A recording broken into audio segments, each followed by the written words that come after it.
just dominant. They can do nothing about it.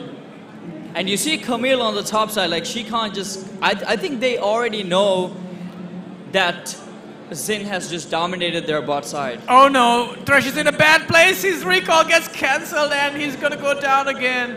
Man, and you can see Flux picking up the kill while in the mid lane. You can see that this Akali is not afraid to take the 2v1. She's just dealing so much damage here.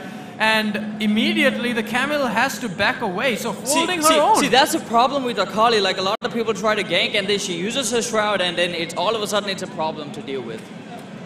Okay, well, meanwhile, right after that play, this is another dragon secured by the bot lane of Portal Esports. And now they're probably going to use this to take the first turret of the game. Turret First Blood will fall shortly in the bot lane, even though the Lucian is 2-0 right now. Surprisingly, still hasn't died and has completed his Blade of the Ruined King.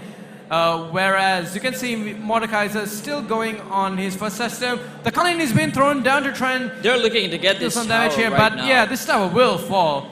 And we haven't entered the 14.5-minute walk when the turret plates fall. So there you can see on the screen, turret plating will fall soon. However, maximum output here from this Mordekaiser Leona lane, easily able to pick up that first tower with the help of their jungler. Good rotations and good shot calling. So right now we are 30 minutes into the game. There is a 25,000 net worth on the side of Portal Esports to the 19,800, almost 20,000. So it's almost a 5,000 goal lead here as we enter the mid game now.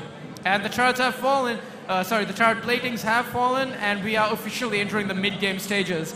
And this is the time we will see completed items coming through on both teams.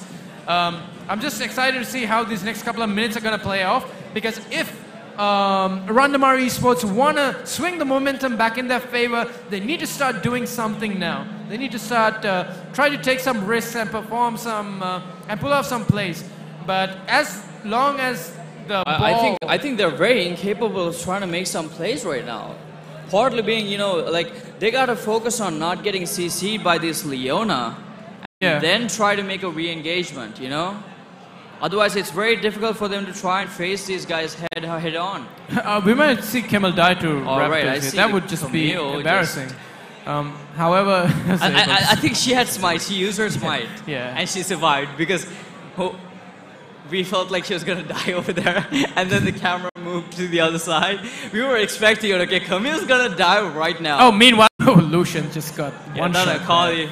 Akali just showing us why Akali is such a balanced champion. She's like, that's the problem. Like, you get onto Akali, she uses her shroud, and there comes Leona right now. As well. CC's. And here comes the auto and the right ignite, there. And that should be the kill secured. Akali just doing Akali things again and picking up her 4th kill of the game. And you can see right now on the blue side, not in the red side.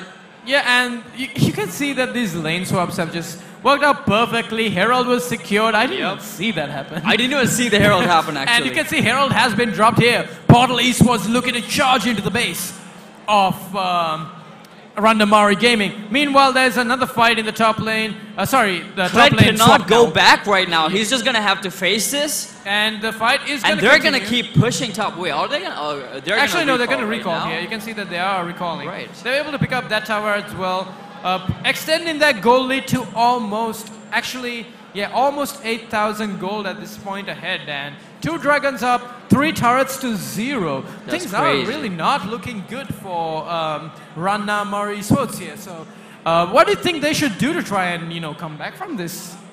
Oh, man.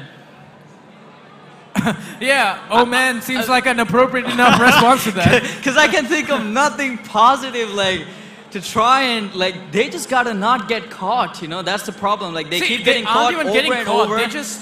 They just got door one in the top lane. They were just trying to defend their tower, and you can see that this vision, like, there's complete intelligence. It's like in that kind of situation, they just gotta let the tower go. They can't like play.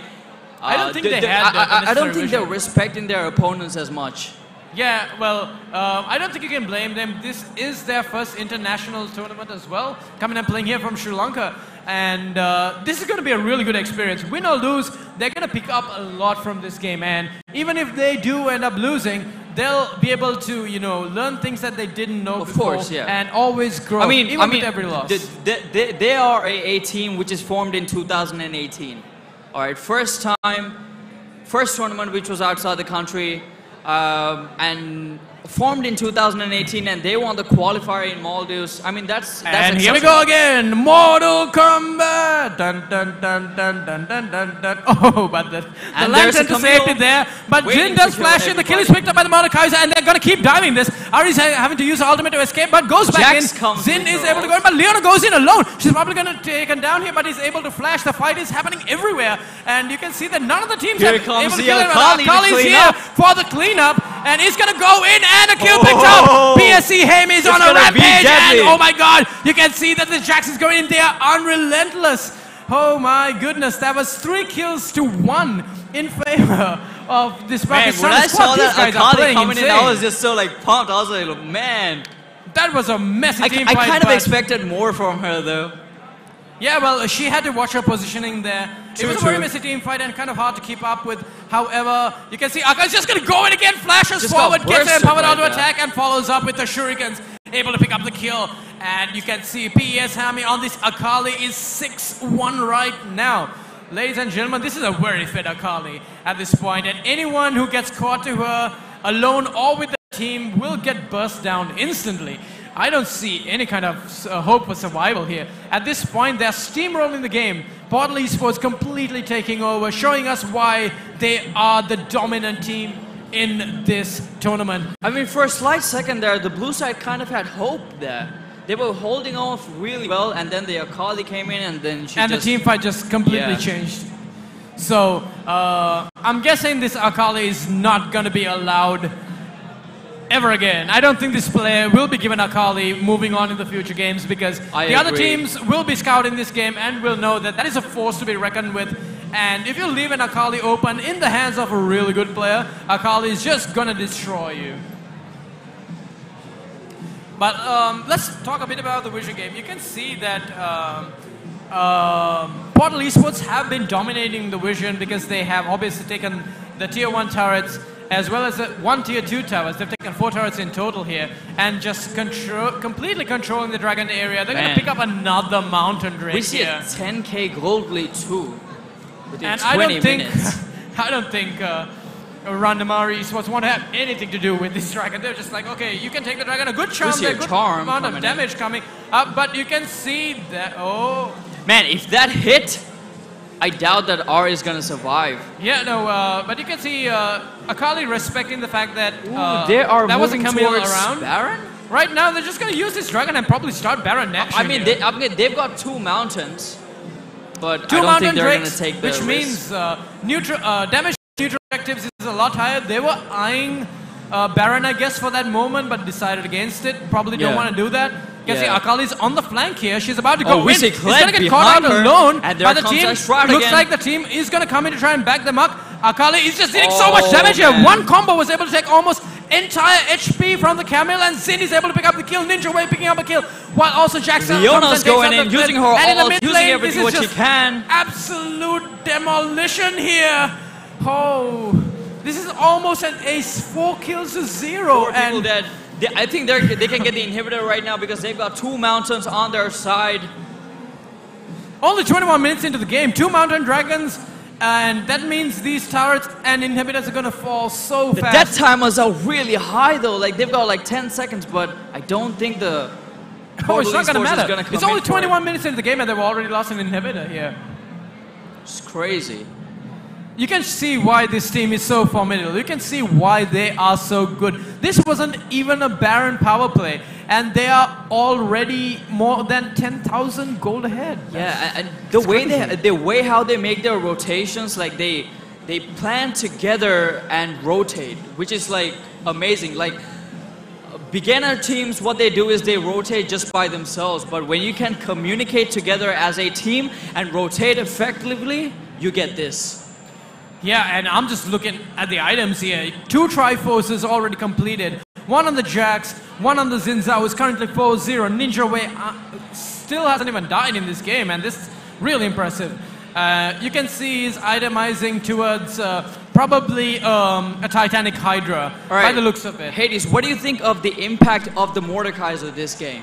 I mean, just the fact that they can siege down objectives and take dragons, barons, whatever they want to, it's a very strong pick, and I don't think the other teams playing this tournament will probably have to respect the fact that there's always a team that can pull out this Mordekaiser. And while that happens, a 3-man Baron was picked up.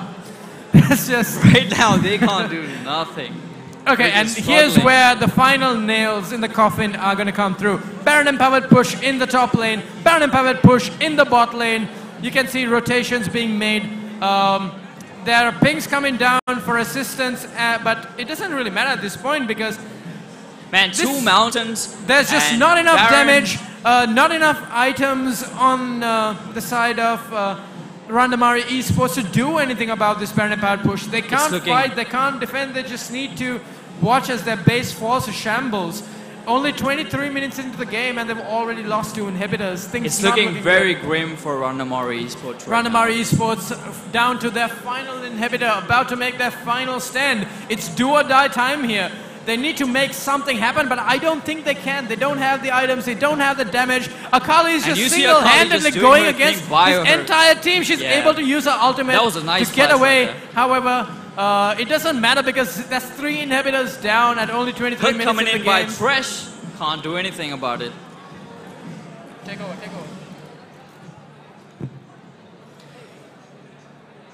And we see Leona using her ult, and she is about to... Man, they are just shredding their entire team. They're taking the inhibitor towers, and down the Nexus goes.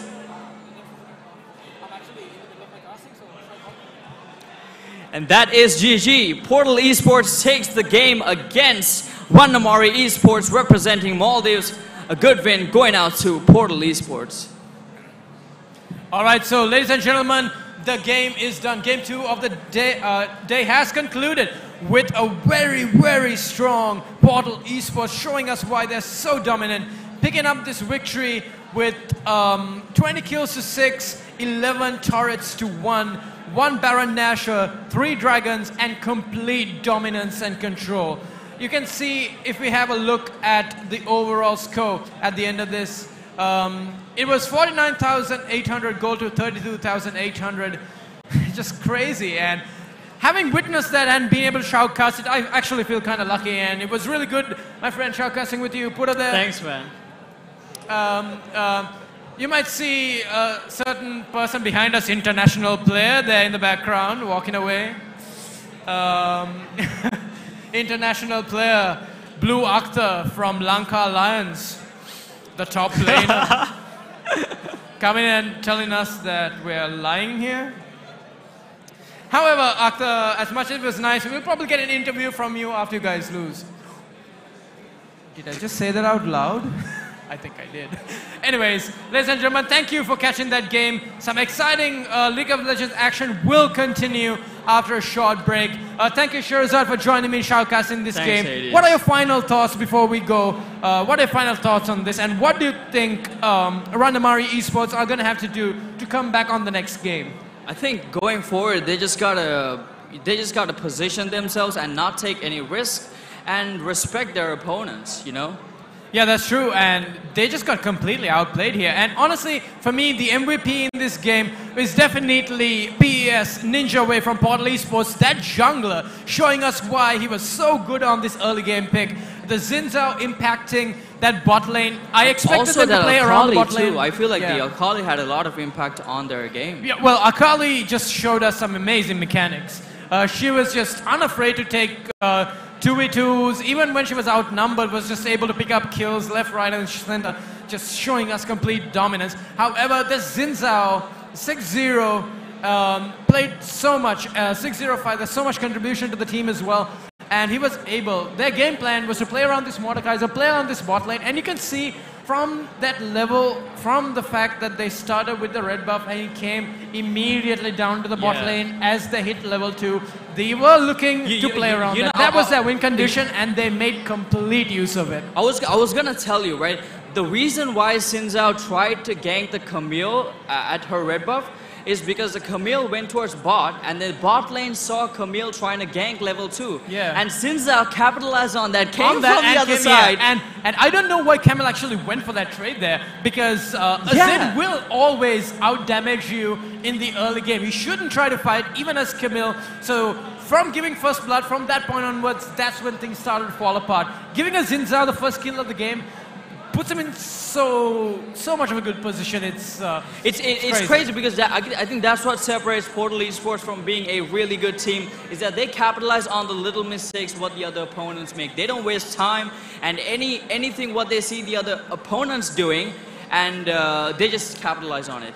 They try and see what they can do proactively in order to try and make the game go in their favor. Obviously, ladies and gentlemen, if you are just joining us, we are about to take a small break, but we'll be back with more League of Legends action. Thank you for joining us. Congratulations, Portal Esports, on your victory over Ranamari Esports. But Ranamari Esports, if you guys are listening to this, don't give up. Go back to the drawing board, speak with your coach, fix your mistakes, come back even stronger in the next game and show us that you guys are not going to give up.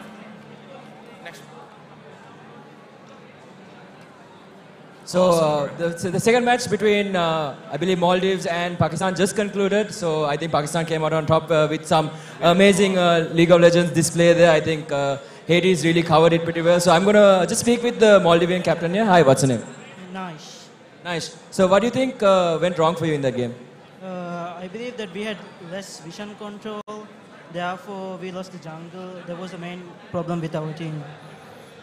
All right. So what do you think? So obviously, it's like, have you played in a LAN experience like this before, or is it your first time? This was our first time coming to a LAN tournament.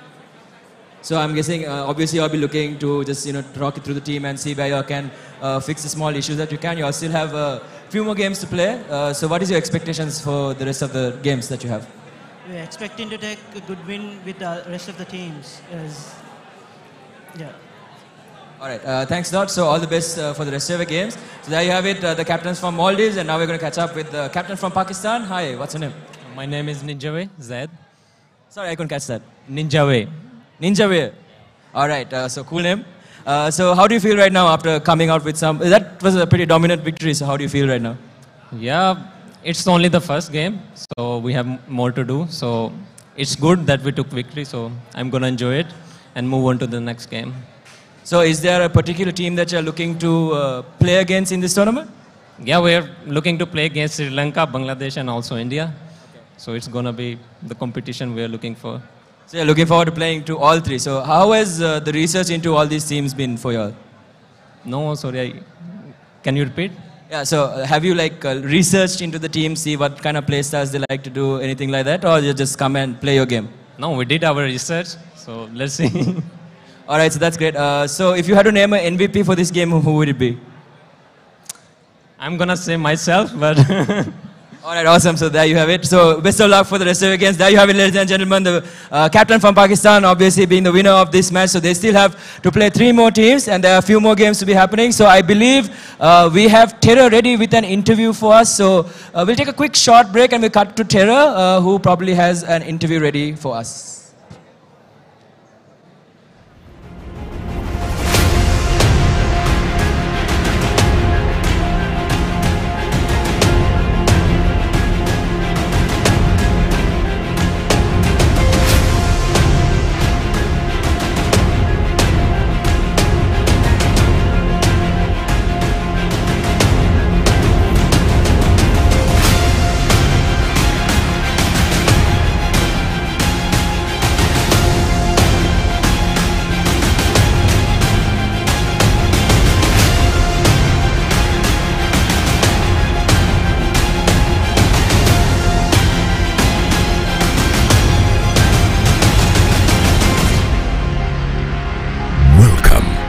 In-game Esports South Asia Cup 2018.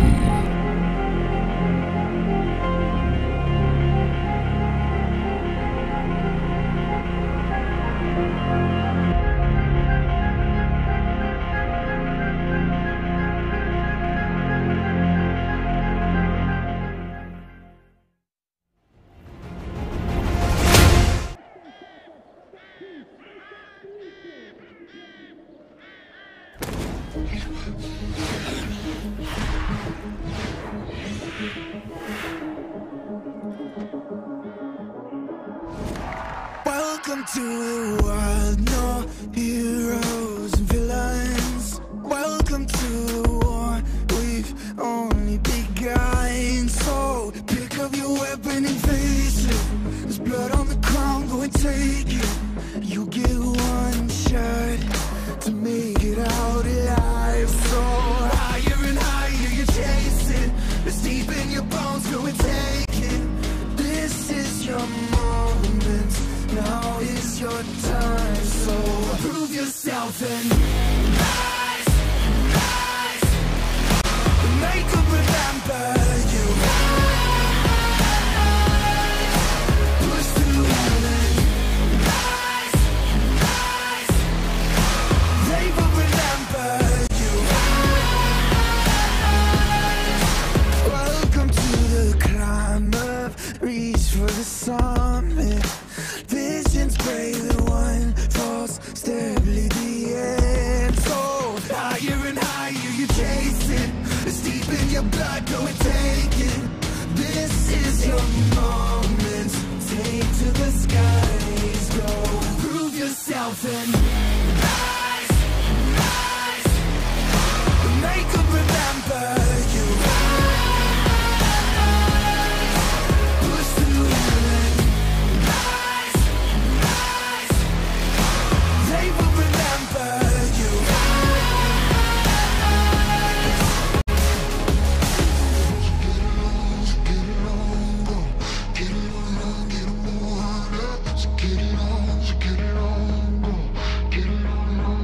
It is you fight among the dead beneath the dirt. Or do you know yet? Or do you want it? And when the giants call to ask you what you're worth, or do you know yet? We don't die. Prove yourself and rise, rise. Make them remember you. Push through heaven.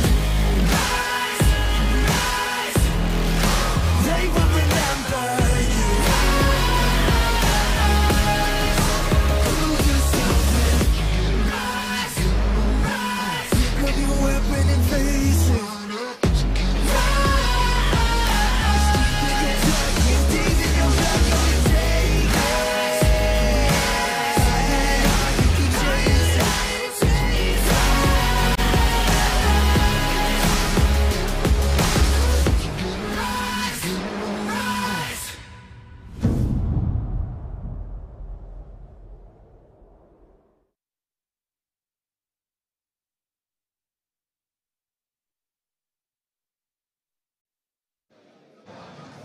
Good evening, guys, and welcome back to the Dialogue Play Expo 2018. And with me, I have Supun from Dialogue Gaming. He's the head of Dialogue Gaming, joining me for a small chat. Hi, Supun. Hi, Shashika. So, I have a lot of questions for you. Let's start off with, what do you think about SLCG and Play Expo as a whole this year? This year is amazing, I would say. See, my experience to Sri Lanka Cyber Games, if I may say, go back to 2008. So just me after, going out from school, this is something that we all had as a passion. And it was the only and the biggest since then to now. And going leaps and bounds over the years, and we can see how it has grown to the, a massive stage, the lights, the setup, live interviews and all that. So it's an amazing experience, I would say. And since last year, propelling from SLCG to Play Expo, so which actually opens up a lot more avenues. And we're proud to be, working alongside with Game LK on this. So you said your first experience was back in 2008. If I ask, so you're obviously head of Dialogue Gaming. Which year did you take part through Dialogue at SLCG? Since I joined in, is it? Since 2008, that is. Sorry, I didn't get you. So, which year did you actually join in as like part of the organizing? Sorry. Yeah. So it's 3 years ago. When we joined in, the first SLCG experience as work was at BMICH. So back then, if I'm not mistaken, it was Hall B of BMICH, just jam-packed. People are queuing up outside. The kids are like, waiting to get in to this arena. There is different walks of life of people I saw that day. So I was working with my colleague Nalin then. He walked me and I was like, you should see what this is all like. So even though I have been at the backside as a gamer, looking in towards it, when I was coming towards on a work orientation, it was a lot more different. And so I saw how much of hard work that goes behind the scenes. And even, before this, we were having this chat, we were talking about how much of effort that goes on, back of all the fancy things that you see outside. And especially coming from a technology outside, from that kind of background, what we realized, making it to the perfection takes a whole lot of practice and a whole lot of work. So, I mean, hats off, looking at this, it's amazing. So, from Dialogue Gaming perspective, what would you say your contribution has been for esports? Everyone has seen Dialogue Gaming, the brand everywhere, at each and every SSCG over the past few years. From your perspective, what do you think your contribution has been to the esports scene in the country? Well, Shashika, it goes from few angles, I would say. One aspect of it was, well, looking at our market. So it's a market led off, had been, since I was a kid, I would say, led on pirated content. So I represent part of the content of Dialogue content team. And, looking at the gaming vertical, one of the biggest challenges we saw is piracy. And when it happens, so that a lot of gamers are out there playing on pirated games, and that closes up so many openings. Once you're in a pirated game, you can't say you're a champion because you can't go to that stage, even though you're playing really well at times. There are good, cyber athletes out there who are playing really well, but they're playing on a pirated game. So that was one of the challenges we had. So introduction of Special Force 2 and our partnership with Asia Soft Corporation was to bring the original content in. So it had its challenges, and Gamer K as well as the community had been very receptive of this. And so this particular Play Expo, Dialogue Play Expo, marks a key milestone on that. So I'm sure we'll get into Dialogue Gaming League and the finale to it.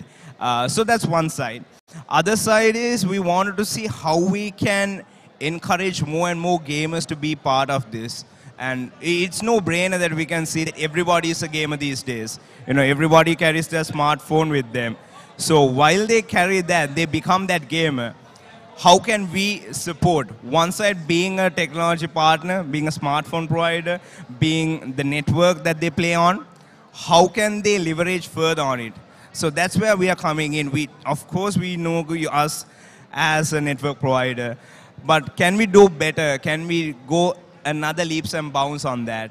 So, and on the game development side, one of the biggest initiatives from our side is the Dialogue Mega Run. Talking a bit on that, so that game from outside, you would look at it as a simple temple run, Subway Surfer kind of running game.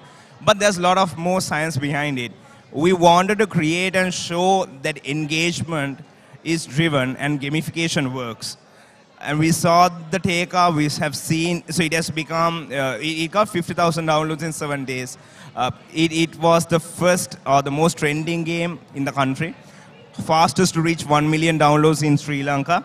So created a big hype around it. So leveraging on gamification, leveraging on gaming, does a lot more than what normal video game does. So we're coming from that outset, and we keep on thriving on that.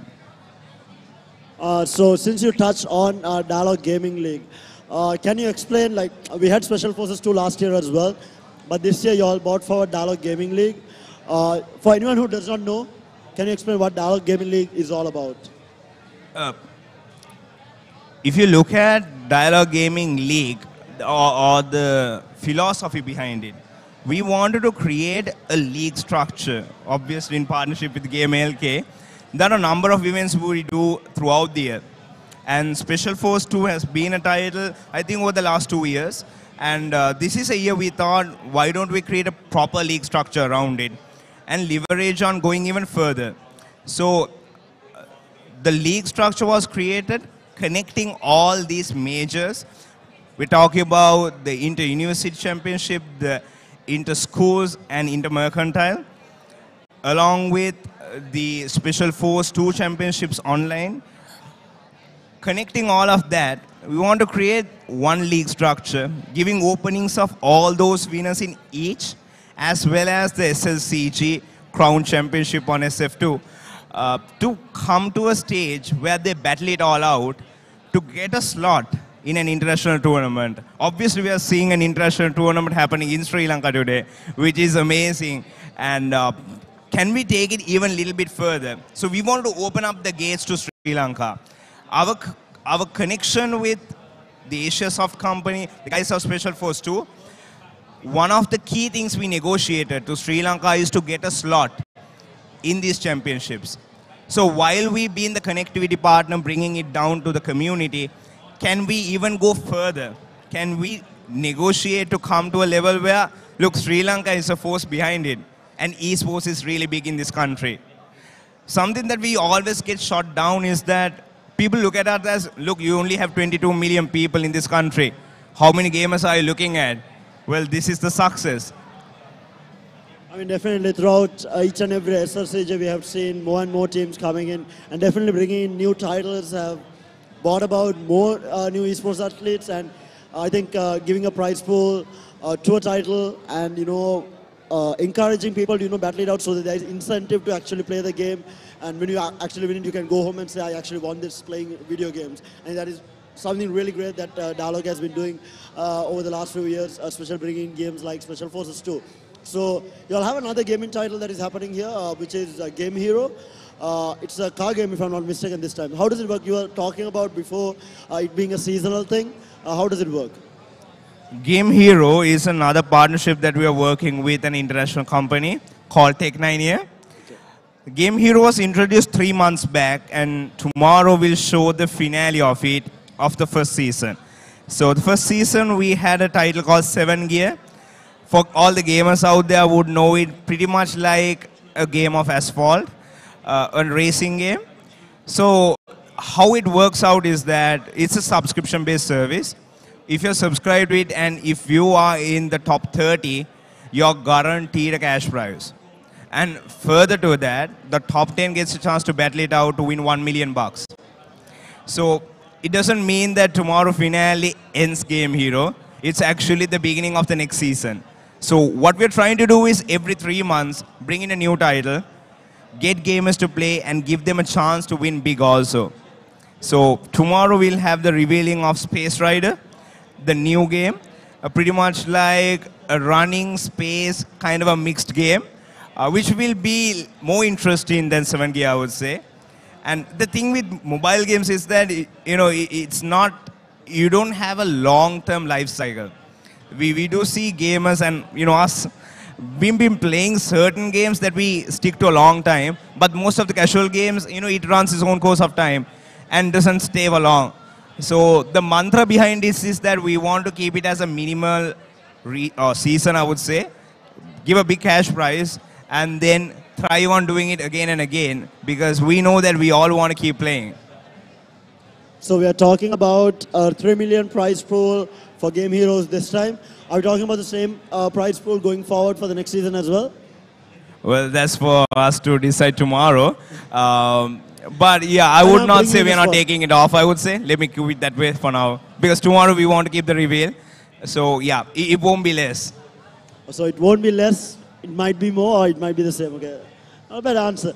I know I put you in a spot, but then everyone is very interested to know whether there is more money coming into the scene. I mean, we gamers have been playing for a really long time. I mean, all the gamers here can attest to it. They have been playing day in and day out.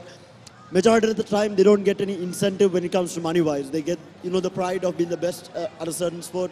But, incentive is definitely something, you could work towards when there is money in something. It becomes an actual profession that you're working towards. And I think it's amazing that Dialogue is doing such a great job when it comes to involving that part of gaming into it, because internationally we see enough and more. I mean, we have the international, we have the worlds, like millions and millions of dollars just being given to these esports athletes, where they actually have monthly salaries of 7,000 US dollars, 7,500 US dollars. That's like the level that they work at. And I think Dialog taking the first steps to actually bring Sri Lanka up to that standard. I mean, it's amazing. I mean, because we have a lot of sponsors coming on board. I think a lot of clans in the country are now sponsored by a lot of people because of the scale that these events have grown to, and I think Dialog has been a huge part of it. And I'm very thankful, me being a gamer myself, I'm very thankful to Dialog for making it happen. Getting into a bit more, you've been working with Gamer.lk. What do you think the biggest strength for Gamer.lk, other than Dialog as a whole? What do you think the biggest strength for Gamer.lk to take esports forward? Like, what do you think the backbone of Gamer.lk is? What they can do better, or what they have actually done right to make it all a success?